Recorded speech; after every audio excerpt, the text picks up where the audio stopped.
San Francisco glittered that evening, the skyline stitched with gold as the sun melted into the bay.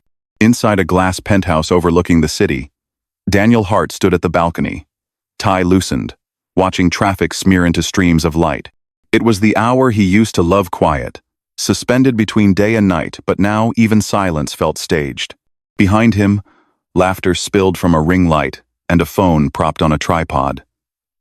Ava Collins was live streaming again, her face glowing under artificial light.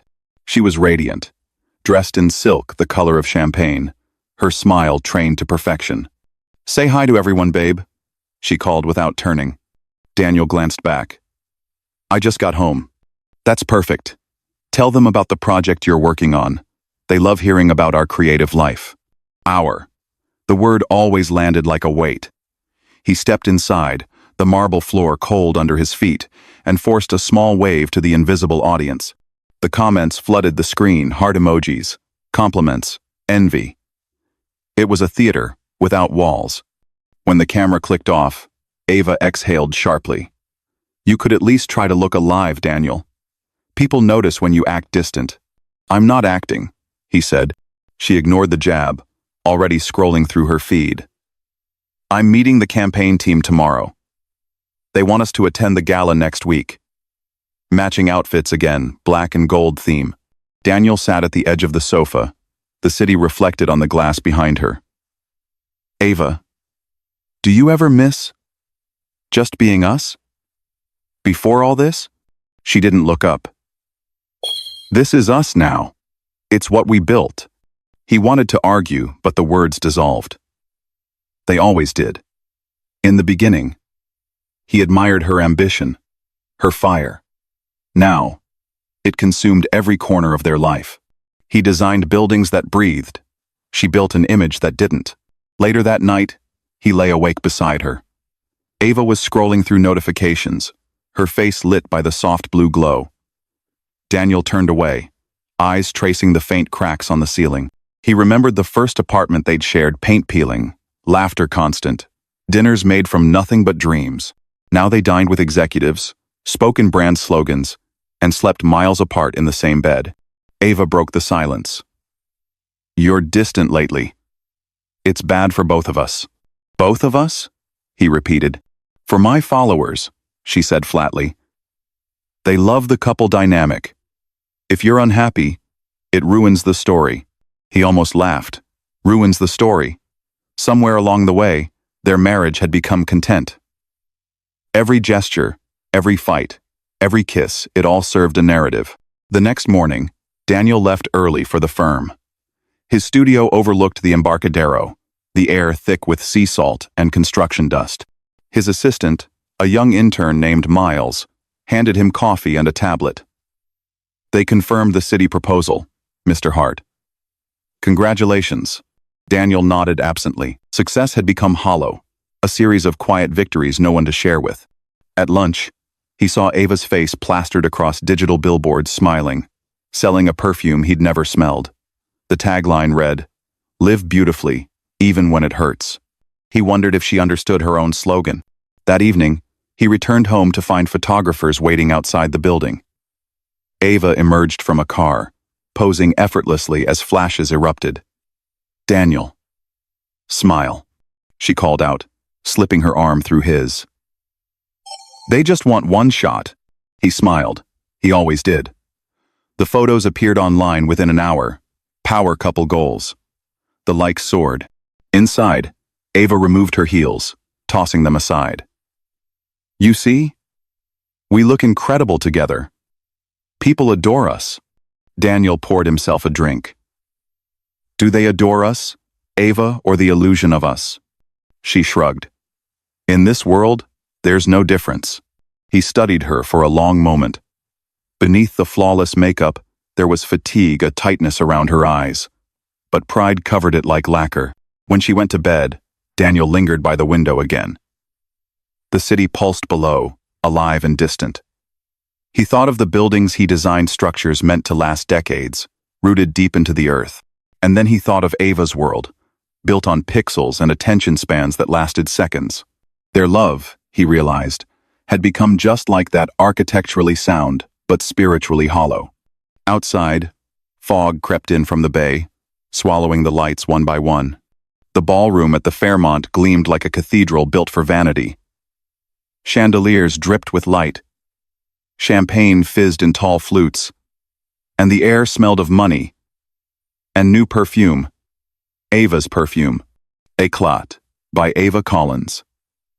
Her latest brand launch had drawn every influencer, magazine editor, and investor within 50 miles. Daniel stood at the edge of the crowd, a glass of water in his hand. He watched her work, the room flawless, magnetic, untouchable. Ava wasn't just the center of attention, she was the attention itself.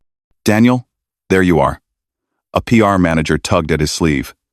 We'll need you for the group photo, right beside Ava. The cameras love you two together. He smiled politely and followed, his reflection caught in the mirrored walls. For a moment, he barely recognized himself, tailored suit, polite grin, eyes that no longer belonged to him. The host's voice boomed through the speakers. Ladies and gentlemen, the visionary behind Éclat, the woman redefining modern beauty, Ava Collins. Applause erupted. Ava ascended the stage, glowing under the lights. She spoke effortlessly, her voice a blend of confidence and charm. This fragrance, she said, is for the woman who knows her worth, who doesn't settle for being someone's shadow. The audience cheered. Daniel's jaw tightened. Then came the interview segment, one of those staged, intimate conversations meant to humanize the star. The host, a talk show personality with a too-wide smile, gestured toward Daniel sitting near the front. We all know Ava's husband, the talented architect Daniel Hart. Tell us, Ava, what role does Daniel play in your creative journey? The question hung in the air. Ava's lips curved. Daniel? She repeated sweetly. He's just a background. A beautiful one. Laughter rippled across the room. Cameras flashed. Daniel froze, the words slicing clean through him. Just a background. He felt the eyes, the pity, the amusement. But mostly, he felt the slow, familiar numbness crawl up his chest. When the applause ended, he slipped away to the terrace, the night cold against his skin. Below, the city shimmered with life. He loosened his tie and drew a deep breath, trying to swallow the humiliation whole. The door creaked open behind him. There you are, Ava said, voice bright with champagne. You disappeared before the photo ops. People noticed. He turned.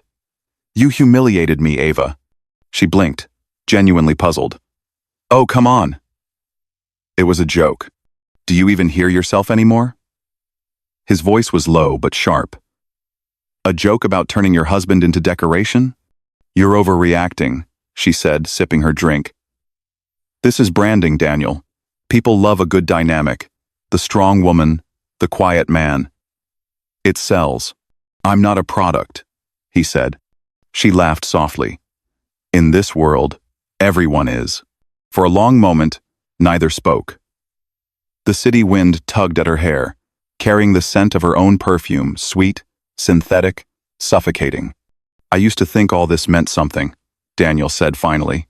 That we were building a life, not an image. Ava's expression hardened. You sound jealous. Maybe I am, he said. Jealous of the woman I married, before she became a brand. Something flickered in her eyes hurt. Maybe, but it was gone in a blink. You always wanted a quiet life. I wanted more. I became more. That's not a crime. No, he said quietly. But it cost you your soul. Her hand trembled slightly as she set down the glass. You know what your problem is, Daniel? You can't keep up. You hate that I don't need you to shine. He stared at her, disbelief turning to something colder. Ava stepped closer, her voice dripping venom. Face it. I could replace you in 24 hours. Maybe less. The sentence landed with surgical precision. Daniel didn't flinch. He simply watched her, eyes steady, until her smile faltered. I know, he said finally, and that's exactly why I'm leaving. She blinked, caught off guard. Leaving? Don't be dramatic. But he was already walking past her through the ballroom, through the crowd still laughing, through the flashes of cameras that caught only his retreating shadow. By the time Ava realized he was gone, the room had resumed its rhythm. Music swelled. Champagne flowed. The lights burned too bright to notice one man's absence. Outside, Daniel stepped into the night air. The noise faded behind him, replaced by the hum of the city and the slow pulse of his own heartbeat. For the first time in years, the world felt real, raw, unscripted, and he walked toward it, leaving the perfect frame behind. The road to Mendocino twisted along the cliffs like a ribbon of memory. Daniel drove in silence, his phone turned off, the city lights behind him fading into a blur of everything he no longer wanted to be. When he reached the coastal town, fog hung low over the sea, swallowing the horizon in a gray stillness. The house he rented was old, wooden, the kind that sighed when the wind touched it. Salt clung to the windows, and the ocean stretched endlessly beyond the cliffs. It wasn't comfort, but it was real, something he hadn't felt in a long time. In the mornings, he brewed coffee that tasted faintly of metal from the old pot, and watched fishermen hauling in their nets down by the docks. He started volunteering with a local redevelopment project, repairing roofs, painting walls, listening to people who spoke slowly and lived without filters. There was no audience here, no cameras, no carefully staged perfection. Only work, laughter, and the sound of hammers echoing against the wind. One afternoon, while helping an elderly woman fix her porch, she looked at him and said, "You've got city eyes, son. Always searching for something that isn't there." Her words lingered. That night, Daniel sat on the steps of his cabin, watching the waves crash against the rocks below. He thought about Ava's laughter at the party, sharp and rehearsed, the way her eyes sparkled only when others were watching. He wondered when love had turned into performance, when he had become a prop in his own marriage. He opened his laptop out of habit but closed it almost immediately. The silence around him was alive, the creak of the wood, the heartbeat of the ocean. He realized he hadn't been alone in years. Not truly. Days became weeks. His hands grew calloused, his skin tanned. The townspeople began greeting him by name. He was no longer Daniel Parker, architect from San Francisco. He was just Daniel. In the evenings, he walked the narrow streets, the scent of seaweed and pine thick in the air. He passed a small bookstore with a "Help Wanted" sign taped to the window. Inside, an older man with ink-stained fingers nodded at him. "You look like someone who reads too much and says too little," the man said with a grin. Daniel smiled, the first real one in months, and took the job. Between stacks of forgotten novels, he found a rhythm. He read at night, under dim light, tracing words like lifelines. They reminded him of things he'd buried: passion, honesty, imperfection. One morning, a storm rolled in. The wind howled against the glass, and Daniel sat by the window, sketching the coastline. His pencil moved with a quiet determination. It wasn't architecture this time. It was memory. Each line carried something: unspoken regret, longing, forgiveness. When the storm passed, he walked to the edge of the cliff. The sea roared below, wild and relentless. He whispered to it, almost as if to her, "You said you could replace me in 24 hours. Maybe you did.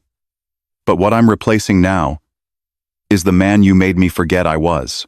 The wind tore his words away, scattering them into the foam. He stood there for a long time, breathing in the salt and the ache. Mendocino didn't promise healing, but it offered honesty, and that, for the first time, felt enough. That night, Daniel lit a small fire by the window and watched the flames dance. His reflection in the glass looked different, not stronger, not happier, but freer. And somewhere deep down, beneath the quiet, he sensed that the story with Ava wasn't over, not yet. But when it came back around, he would no longer be the man standing in her shadow. The first time Daniel saw her, she was standing by the harbor, camera in hand, her coat whipping in the wind. The light hit her hair in shards of copper, and for a second, she looked like part of the sea, untamed, distant, unknowable. "Clara Wells," she introduced herself when he approached, extending a hand. Her grip was firm, her gaze steady but guarded. "I heard you're leading the redevelopment project here. I'd like to join your team. I'm writing a feature on post-collapse communities." Daniel hesitated. The name rang faintly in his memory: Clara Wells, the journalist who'd gone up against Titan Media 2 years ago, the same conglomerate that had once promoted Ava's empire of curated perfection. Clara's exposé had disappeared overnight. So had her career. "What makes you think I'd say yes?" he asked. She smiled faintly. "Because you look like someone who stopped saying no a long time ago." He said nothing, but the next morning, she was there, sleeves rolled up, hands stained with paint, talking to the locals like she'd lived among them forever. She didn't take notes at first. She listened. Really listened. Over the next few weeks, Clara became a quiet presence in Daniel's days. They'd share coffee breaks at the construction site, conversations that began about work but drifted into the kind of silences that felt heavier than words. One evening, rain swept across the town. The power went out in half the district. Daniel found Clara sitting under the porch roof, scribbling by flashlight. "What are you writing?" he asked. "Something about ruin," she said softly. "How it's the only honest place left to build from." He watched her for a moment, the rain painting streaks across her face.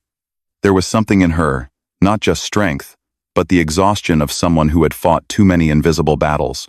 Later that night, as they sat by the small fire in the community center, Clara told him fragments of her story. How Titan Media had buried her report about their manipulation of public narratives. How her editors had turned against her. How she had been called a liar, a fraud.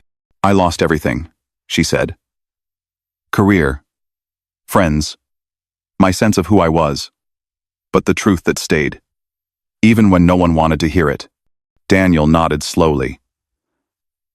"I know that feeling," he said. "When your truth becomes too inconvenient for someone else's story." Their eyes met, and for a long moment, the room seemed smaller, quieter, as if the world had stepped aside to let them breathe. Days turned into a rhythm, the sound of saws, the rustle of paper, the murmur of the sea. Clara began photographing the people, not their smiles, but their hands, their scars, their rebuilding. Her article, she told Daniel, would be titled, "After the Collapse." One evening, she handed him a print. It was a photo of him, standing by the unfinished wall, sunlight slicing through the gaps. "You don't see it," she said, "but that's the look of someone who's starting over." Daniel stared at the image, surprised by the quiet honesty of it. "You make ruin look almost beautiful," he murmured. "Maybe it is," Clara replied, "because it forces you to stop pretending." That night, as he watched her pack up her camera, Daniel realized something unsettling for the first time since Ava. He didn't feel empty. There was no lightning bolt, no passion, just stillness. A sense of being seen, not as a failure, but as a man still capable of becoming. But beneath that stillness, another truth waited, the one neither of them could yet face, that their paths had crossed not by coincidence, but by the long shadow of the same woman who had destroyed them both. The silence that had once cocooned Ava's world was gone. In its place came the hum of panic, the sound of numbers falling, followers disappearing, contracts evaporating. On her phone screen, every refresh brought a new cut to her image. She sat in her penthouse, surrounded by ring lights and half-packed PR boxes, scrolling through comments that stung like small, deliberate wounds. Ava Parker has lost her magic. She's irrelevant now. Where's Daniel? The only time she felt real was with him. Her jaw tightened. Daniel. The name she had carefully scrubbed from her brand was suddenly the one word trending beside hers. But not because of her. Her manager burst through the door, tablet in hand. "You need to see this," he said. On the screen was a community feature: architect Daniel Parker and journalist Clara Wells lead human-centered restoration in Mendocino. There was a photo. Daniel in a faded shirt, laughing beside Clara. No stage lights, no filters, just raw, human warmth. For the first time in years, Ava felt something she couldn't label. It wasn't love or nostalgia. It was threat. "Clara Wells," she whispered. "The disgraced reporter who tried to ruin Titan Media." Her manager hesitated. She's having a redemption arc. People love that now. Ava's mind spun. Clara Wells, the woman whose expose had cost Ava millions in sponsorship deals and nearly destroyed her media ties. Now standing beside Daniel. Her Daniel. As if she were rewriting the narrative Ava had once owned. No, Ava said, rising. That's my story. 2 days later, her black SUV cut through the fog of Mendocino. She wore beige cashmere and a smile rehearsed in mirrors. When she stepped out by the harbor, the townspeople turned. She still had that aura, the kind that made people lower their voices, unsure if they were in the presence of grace or danger. Daniel was at the construction site when he saw her. For a moment, the world folded the scent of her perfume, the way her eyes still shimmered like they were lit by a spotlight. But then the moment passed. Ava, he said quietly. What are you doing here? She smiled, soft but calculated. I came to see you. To see us. He looked at her, unblinking. There is no us. Daniel, please. She said, voice trembling just enough to sound real. I made mistakes. But maybe we can start over. He wanted to believe her once. But there was something in her tone, a rhythm too precise, a tear that fell too quickly. That evening, Clara found out from a neighbor that Ava Parker had checked into the Mendocino Inn. When she walked into the town square, she saw them, Ava laughing for a passing camera, Daniel standing beside her, uncomfortable but silent. The next morning, the headlines were ready. Ava Parker reunites with husband in coastal retreat. Hashtags bloomed like weeds. Number love wins, number healing together. Ava's social numbers surged again. Daniel saw the posts later that night, his image cropped, filtered, repackaged. The captions spoke of forgiveness, of love, reborn. He closed his laptop and stared out the window, the sea murmuring below. When Ava walked in, she carried a tray of tea. People love our story again, she said, beaming. It's working. Daniel turned slowly. Working? For us, she said. For you too. Don't you see? We can fix everything. Together. He looked at her, the perfect hair, the flawless expression, and felt nothing. Just the faint echo of the man he used to be, trapped somewhere in her narrative. He stepped closer, his voice low. You didn't come here for us. You came here because you can't stand being unseen. Ava's eyes hardened. And you think you're any different? She hissed. You built your new self the moment someone else started watching you again. The silence that followed was sharper than any scream. For the first time, Daniel saw her not as the woman who broke him, but as someone just as broken, clinging to a version of herself that no longer existed. Outside, the sea roared, indifferent. The noise had returned, but this time, Daniel didn't flinch. The days following Ava's arrival felt heavier, as if the air itself carried a residue of the city she had brought with her, the perfume of control, the choreography of illusion. She moved through Mendocino like a guest performer on a stage that didn't belong to her, smiling at strangers, hugging volunteers, posing near scaffolding with the sunlight arranged just right. Daniel watched, silent. He didn't confront her. He'd learned that Ava's truths always revealed themselves when left to perform long enough. But something else began to trouble him, Clara. She had grown distant, evasive. Her phone buzzed often, and she'd step outside, lowering her voice, her back to him. Sometimes, she wouldn't return until late at night, her hair wind-tangled, her expression guarded. When Daniel asked if something was wrong, she'd smile too quickly. Just deadlines, she'd say. You know how editors are. But he didn't believe her. One afternoon, while the group worked near the cliffs, Ava appeared again, this time dressed in white linen, her camera crew conveniently trailing behind. Just a few shots for my blog, she said sweetly. For the cause. Clara froze. Her knuckles tightened around the hammer she was holding. Daniel noticed the way her breath stilled, the faint tremor in her jaw. Ava didn't. She turned, tossed her hair, and flashed that polished smile to the lens. Later, the three of them stood on the beach as the sun burned low on the horizon. Daniel was sketching the frame of a new housing layout when he sensed the shift silence behind him, the kind that prickled. He turned. Clara stood a few feet away, her gaze locked on Ava, who was laughing with the cameraman. But it wasn't jealousy in Clara's eyes. It was colder, darker, like someone watching the person who had once stolen everything from them. Daniel's voice was quiet. "You know her," he said. Clara blinked, breaking the stare. "I know of her," she said. "Everyone does." "That's not what I asked." She turned away, brushing sand from her jeans. "Let it go, Daniel." But he couldn't.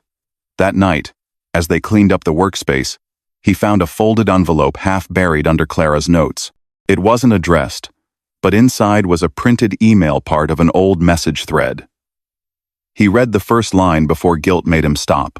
Subject: Titan Media, Internal Directive Suppression. Request: Ava Parker. The rest was redacted, but the implication hit him hard. Clara's downfall, Ava's empire. Titan Media. They were all connected. When Clara came in, he quickly set the paper down. She paused, eyes narrowing, realizing what he'd seen. "You shouldn't look through things that aren't yours." "I didn't mean to." His voice was calm, but something in it had changed. "You're hiding something." Clara exhaled, a sound half laugh, half surrender. "We're all hiding something." The room went quiet except for the sound of rain starting against the window. Outside, a storm gathered, curling over the horizon.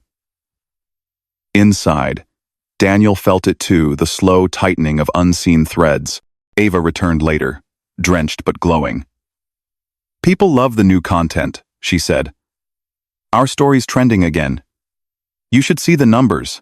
Daniel looked at her, then at Clara, whose face was unreadable. Between them, he could feel the weight of two pasts colliding, one built on lies, the other on truth buried too deep.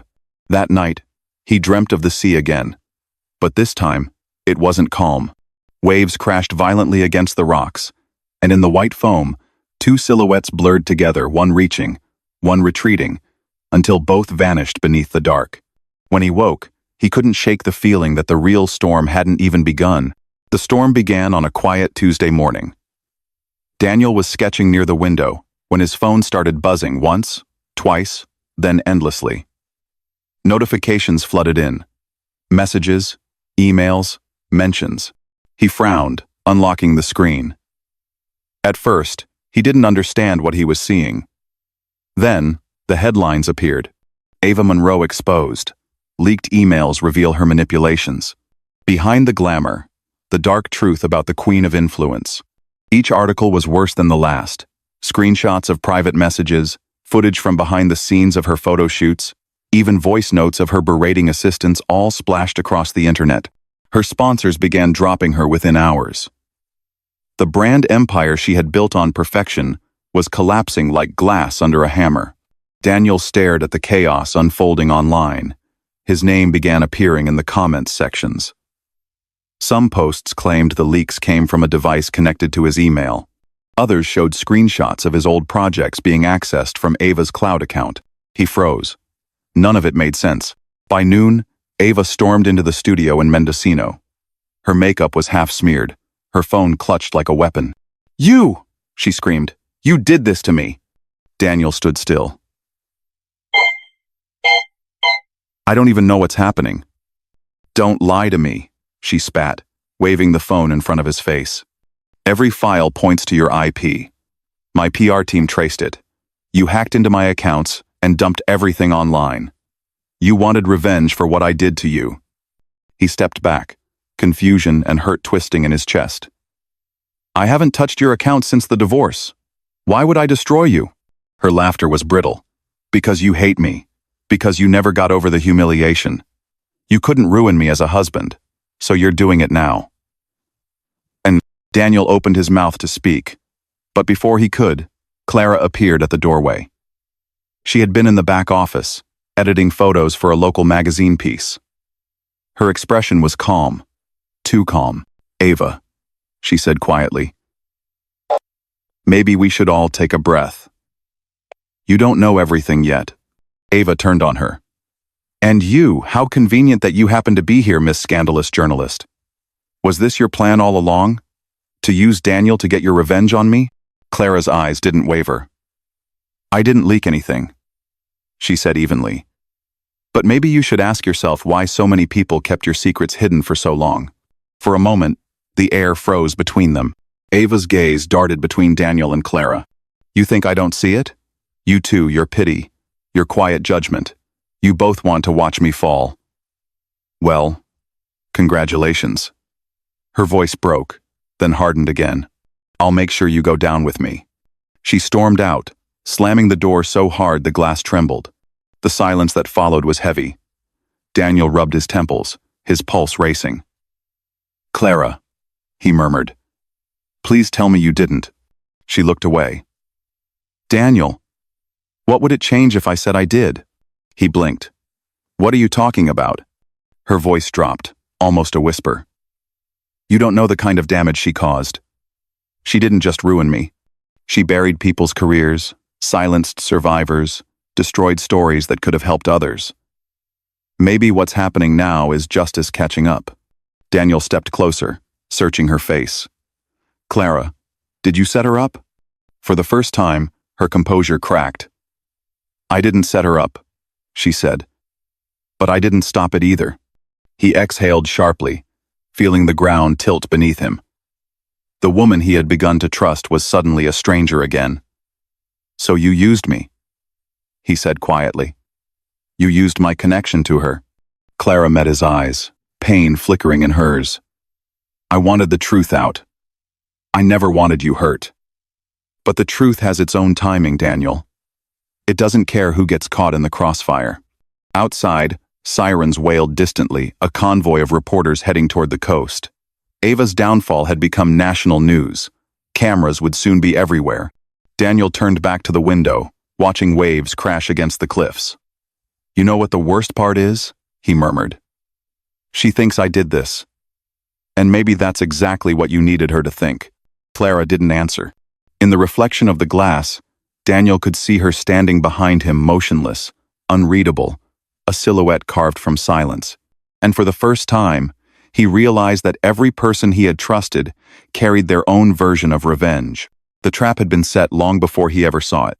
The police station smelled of cold metal and stale coffee.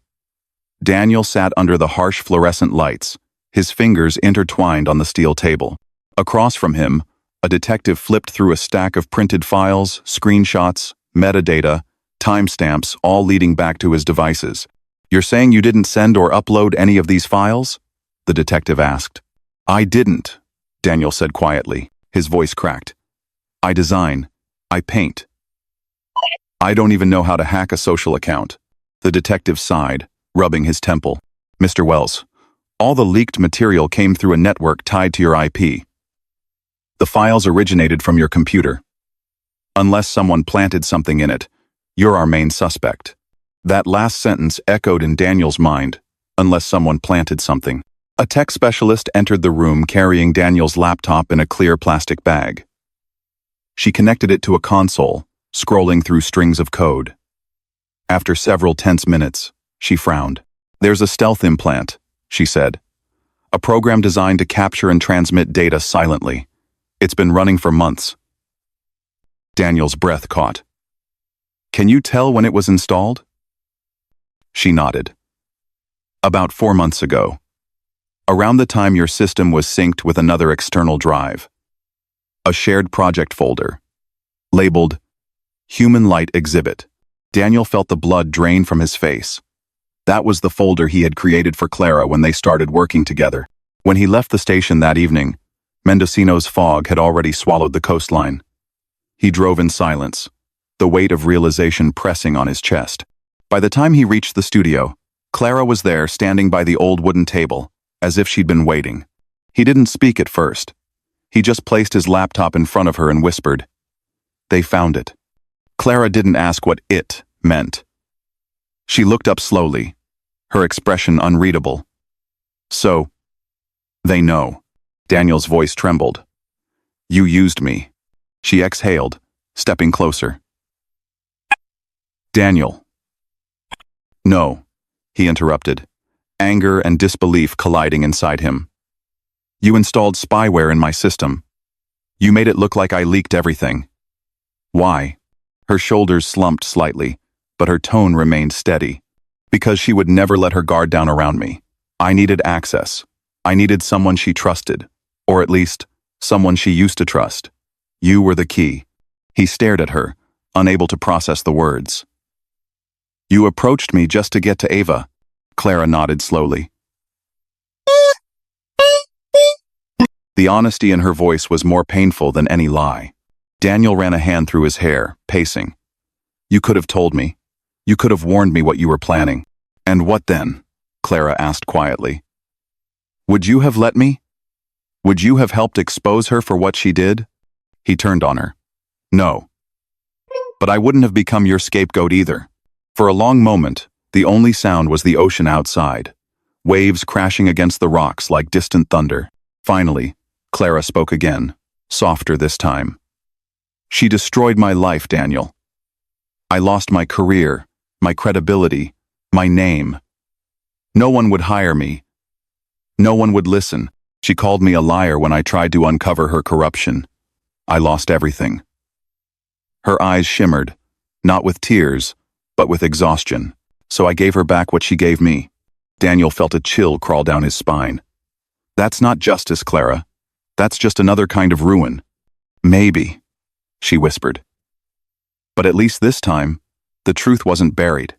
He stepped closer, searching her face for any trace of remorse. And me? What was I to you in all this? Her lips parted, but no sound came. After a long pause, she said, You were the only part I didn't plan. You made me forget, for a moment, what I was doing. But by then, it was too late. Daniel laughed bitterly. Too late for what? For pretending you cared? She looked at him, eyes wet now. Too late to stop caring. He wanted to hate her, to scream, to throw something, but all he felt was an aching emptiness. The woman who had helped him rebuild his life had been building her revenge through him. Outside, the foghorn wailed, long and low. Clara picked up her coat, hesitated by the door. Daniel, she said softly, you'll be cleared. The police will see you had nothing to do with it. But Ava won't believe that. She never will. Then she was gone, swallowed by the fog. Daniel stood in the quiet studio, surrounded by sketches that suddenly felt meaningless. He realized that both women in his life had used him not out of love, but out of need. One for fame, the other for vengeance, and he was the bridge they both burned to reach what they wanted. The studio lights were blinding, too bright, too artificial, like truth under interrogation. Cameras rolled from every angle, the red live sign pulsing above the set. The world was watching. Ava sat on one side of the sleek glass table, her hair styled to perfection, though her eyes betrayed sleepless nights. Across from her sat Clara, dressed in simple black, her posture straight but her hands trembling beneath the table. The host's voice was smooth, practiced. Tonight, for the first time, Ava Monroe and Clara Wells meet face to face. The influencer accused of manipulation and the journalist accused of revenge. A hush rippled through the audience. Ava smiled faintly. That same curated smile that once graced billboards across San Francisco. I have nothing to hide, she said. People love to attack what they don't understand. Clara's story is unfortunate, but she built it on lies. Clara's jaw tightened. Lies? You bought silence. You buried evidence. You called me unstable because I dared to expose what your brand did to the women you used for profit. Ava leaned forward, voice sharpened. You're just angry because no one believed you. Because you failed. Clara laughed, a small, broken sound. You destroyed my career. You called me a fraud, sent fake evidence to the papers. Do you even remember? Ava's gaze flickered, just for a second, a crack in the glass. Then she regained composure. People destroy each other every day in this business. You're not special. The host shifted nervously. Miss Monroe. Miss Wells. But the words no longer mattered. The interview had devolved into a duel, two wounded egos striking at each other with truth and venom. The camera caught every twitch, every tear, every flicker of pain. The internet was already alive with comments, live captions, hashtags number reckoning night, number Ava vs Clara. Millions of people tuned in to watch two women claw at the remnants of their pride. And then, quietly, a figure walked onto the set. Daniel. At first, no one noticed him. He wasn't part of the show. He wasn't supposed to be there. He simply stepped into the light, dressed in a dark suit, his expression calm, unreadable. The security team hesitated, unsure if they should intervene. But the host froze, recognizing him from the news stories, and motioned for the cameras to keep rolling. Daniel stood between the two women. The crowd held its breath. Ava's eyes widened. "What are you doing here?" Clara's voice was almost a whisper. "Daniel." He looked at both of them in turn, his voice steady but low. "You both lost something, didn't you? Your names. Your faith in yourselves. Maybe even your souls." Neither woman replied. The lights hummed above, capturing the tremor in his words. He continued. "You spent years proving who was right, who was wrong. But maybe the real betrayal isn't what we do to others." He paused, looking directly into the nearest camera. "Maybe the real betrayal is what we do to ourselves." Silence fell over the room. Even the host lowered his microphone. Ava's eyes darted to the audience, searching for the validation that used to be hers. There was none. She looked suddenly small, fragile, as if the glamour that shielded her for years had evaporated under the weight of his words. Clara's lips trembled. For the first time, her anger melted into something raw remorse. A tear slipped down her cheek, tracing the outline of her exhaustion.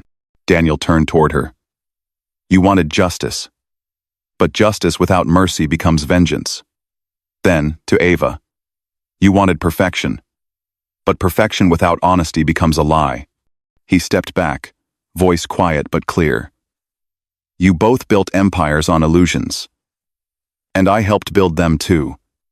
So maybe this reckoning, it isn't yours alone." The lights seemed softer then, as if even the studio understood the weight of the moment. The host tried to speak, but no words came. The audience silent.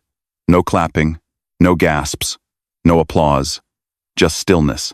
Daniel turned and walked off the stage, his footsteps echoing against the floor. The camera followed him until he disappeared into the shadow beyond the lights. Ava sat motionless, mascara streaking faintly under her eyes. Clara looked at her, not with hatred, but pity. For the first time, neither of them had anything left to say. The broadcast ended not with music or applause, but with silence, the kind that lingers long after truth has been spoken. And somewhere beyond the studio walls, the waves of Mendocino crashed against the shore, as if to remind them all that even after the loudest storms, the sea always returns to quiet. The city was already awake when Daniel left. San Francisco glittered like a mosaic of glass and noise, billboards flashing, cars humming, life moving as if nothing had happened. The scandal that had swallowed Ava Monroe and Clara Wells had become yesterday's news, already replaced by the next outrage. That was how the city worked, constant replacement. Daniel stood in the doorway of the apartment that had once been theirs. The furniture was gone. Only the faint outline of frames on the wall remained, ghosts of photographs taken when smiles still meant something. He traced his fingers along the white marks where memories had been. By noon, the realtor would take over. By evening, his name would no longer be on the deed. He packed light, a small leather journal, an old Polaroid camera, and a handful of sketches rolled tight in a tube. No suits, no awards, no souvenirs. Just the quiet things that didn't demand to be seen. As he drove north, the fog thickened. The city receded behind him like a mirage dissolving. The Pacific stretched beside the winding road, wild and endless, the same sea that had once mirrored his restlessness and now promised something softer stillness. He returned to Mendocino not as the man who fled heartbreak, but as someone who had survived it. The cottage on the cliff stood just as he left it, weathered, humble, honest. The boards creaked under his shoes, welcoming him back like an old friend. He set his bag down, opened the windows, and let the salt wind fill the space. For the first time in months, the air didn't smell like perfume or microphones. It smelled like rain and freedom. That night, Daniel sat at the small wooden desk by the window and opened his journal. The pages carried fragments of everything he had felt: guilt, anger, longing, confusion. He read them one by one, letting each word lose its power as his eyes moved over it. Then, on a blank page, he wrote slowly, "She bragged she could replace me in 24 hours. I replaced her, not with someone else, but with peace, solitude, and truth." He paused, then smiled faintly, the kind that comes when pain finally stops demanding to be heard. The next morning, the sun rose gently over the cliffs. Mist rolled across the sea like a slow-moving memory. Daniel stepped outside, barefoot, the cool grass brushing his feet. The ocean breathed below him, steady, infinite. He watched the light break through the fog, turning the world gold for a brief, fragile moment. And in that light, he didn't see loss anymore. He saw release. Somewhere far away, Ava was rebuilding her image, posting apologies framed as rebirth. Clara was working again, her articles suddenly popular, her name once more tied to redemption. The world had found new narratives to feed on, but Daniel wanted none of it. He didn't need to win. He didn't need to prove anything. The sea didn't care who had betrayed whom. The wind didn't ask whose version of the truth was right. Nature simply existed, untethered, and Daniel, at last, allowed himself to belong to that simplicity. He closed his eyes, hearing the rhythm of waves against the rocks. For the first time, the silence didn't feel empty. It felt full. He whispered, not to anyone, but to himself, "I'm finally home." Somewhere behind him, the door of the cottage swung slightly in the breeze. The journal lay open on the desk, the ink of his last sentence still drying under the morning light. Outside, the sea kept moving tireless, timeless. Daniel stood there a while longer, until the fog rose high and the world softened into light. His figure blended with the horizon, not lost, but becoming part of it. And for once, there was no need for an ending, only peace.